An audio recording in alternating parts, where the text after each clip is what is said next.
kinakailangan namin mag-pull out dahil sa dami sumusuporta. Maraming salamat po. Pero first of all, gusto ko pasalamatan si Lord. Thank you, Jesus, for this night.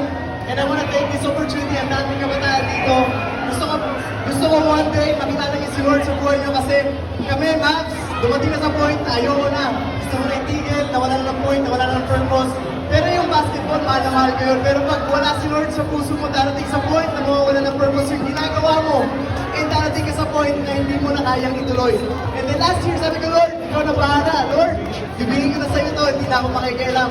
And ito mga nangyayari ngayon, there is a miracle from the Lord na nangyari na hindi ko alam bakit ganito maraming tao, hindi ko alam bakit ako nandito nagsasalita. Pero, if you put him first sa buhay mo, makikilala mo siya in all of the things, magiging madali lang sa'yo. So I hope and pray.